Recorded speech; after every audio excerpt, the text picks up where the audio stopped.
I'm Mike Scala. I'm an attorney here in New York, and I serve on the Queens County Democratic Committee. I'm also a former Democratic nominee for the City Council in my borough of Queens. In addition to that, I've worked in government as counsel and legislative director in the state Senate, and so I've seen firsthand how these bills become laws or sometimes don't. Sandy Hook was mentioned earlier. I remember in 2012 when Sandy Hook happened, I wrote an op-ed in my local paper about some of the things I thought we needed to address when it came to gun regulation. And 10 years later, here we are. I can go back and open up that same op-ed and the points still stand. So while a lot has changed when it comes to gun violence in the US, it seems like not so much has changed when it comes to the laws. Yes, there has been some progress, and sometimes we take 2 steps forward and 4 steps back. That's the way it goes sometimes.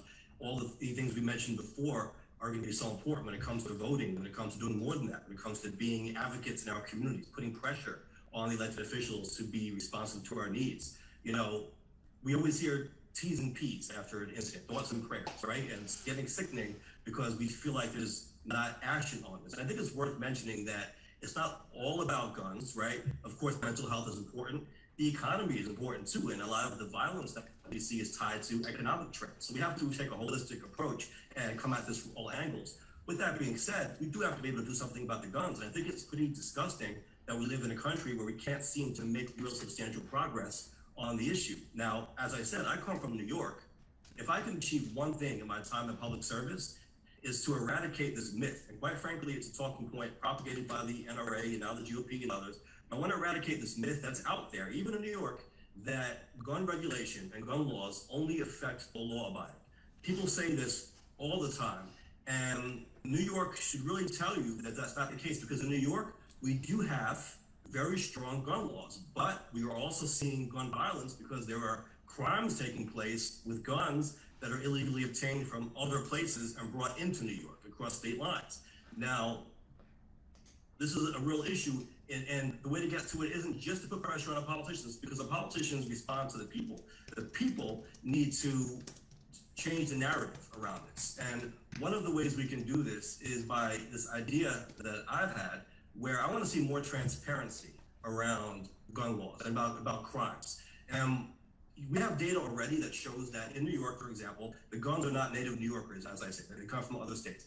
But it's not personal enough to people, because people still repeat the talking point, well, laws only affect the law-abiding, and it's going to make it harder for the rest of us. So despite the fact, the data that we have showing that the guns, no offense to Tremaine, a lot of them come from Virginia, a lot of them come from North Carolina, South Carolina, Georgia, Pennsylvania. You can look at the trends. They're originating from states with lax gun laws, and they're being brought here.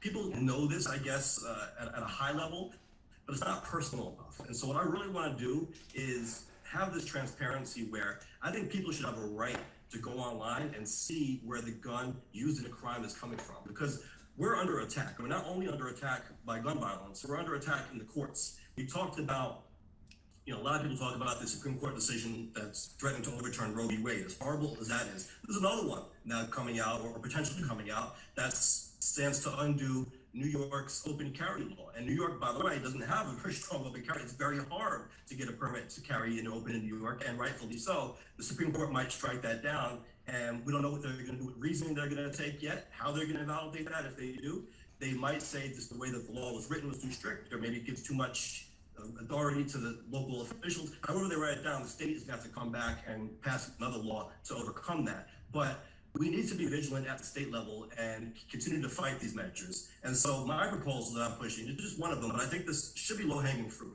is when you go online now, you should be able to see that gun that was used to kill your neighbor or your, God forbid, your family member, where did it come from?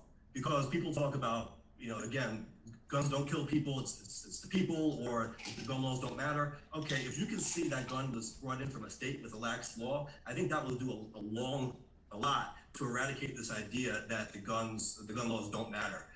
It's a federal issue because people bring these guns across state lines, but I think this is something that can be done at the state level. Every state can pass this. At least states, you would hope, with democratic control, should be able to get something like this done. It doesn't take money, right? It's negligible in terms of the funding. It's simply a transparency bill to show people where the guns are coming from. If we can get that done, I think, and measures like that, that should be able to move the conversation a little bit and show people that the gun laws really do matter. And maybe we can, as was mentioned, have some more sanity back to the conversation. Because what we're seeing across the country, not just on this issue, but on many issues now, people have two sets of facts that they're dealing with. And so it's one thing to debate the laws, but if you can't even agree on the facts, you're not going to get anywhere.